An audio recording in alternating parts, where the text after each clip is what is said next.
trauma, but who have experienced trauma from a young age, they start to form a love addiction because they're trying to seek the Father's love, but instead they make men and women their God. So they're trying to get what they're supposed to get from God from men and women. Wow. And then when they don't, it turns into like a full-blown addiction.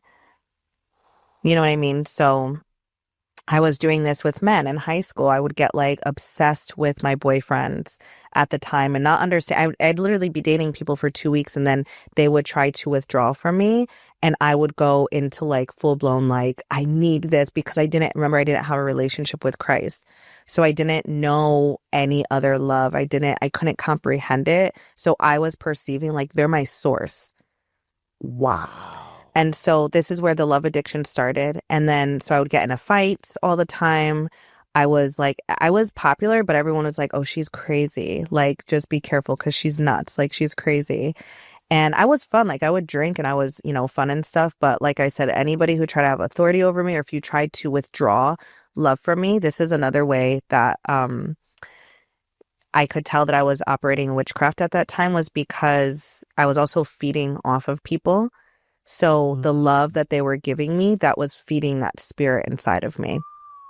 Right. So anytime they withdrew that, that's when I would be like, now I need the love and I need that. Like, I just would manifest. So, you know what I mean? Like the enemy, he doesn't care like how old we are. Like he doesn't care how young we are. Like he's a pervert, he's a pedophile. He's disgusting. So he wants to get us as young as possible and plant that seed and then take dominion over us as young as possible. And then that carries into adulthood, but we call it trauma, right? Like we call it bipolar. We call it this. Like I was diagnosed with these things then, but now it's like gone. You know what I mean? Like now it's non-existent. So talk about it. It doesn't really make sense. So yeah, I was manifesting, having all these issues, and it got to a point where no one could control me. I would literally like had this rage and this anger in me. And yes, it was because of the wounding that was done to my soul, that was done to my body, my flesh, but also the enemy was just tormenting me.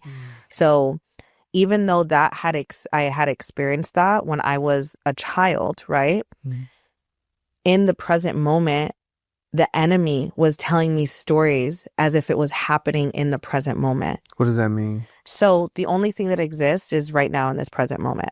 So whenever we go back into a trauma loop, whenever we go back into like the story, we're bringing the past into the present moment and re-traumatizing ourselves. But we're not doing it. So the enemy will keep reminding us. The enemy will keep reminding us of, remember what happened when you were a kid, because he wants to keep us out of our identity. Remember what happened here? Remember this and this? Remember how unloved you felt there? This is the same thing as this. So I was experiencing so much of this as a teenager where I wasn't being sexually abused. I wasn't going through anything, but my body, everything about me was still experiencing that, even though I wasn't. So this rage built up in me. And I was just like I would fight everybody and anybody. And so it got to a point where I kept getting arrested and they were just like, we're going to teach her a lesson. They put me in prison.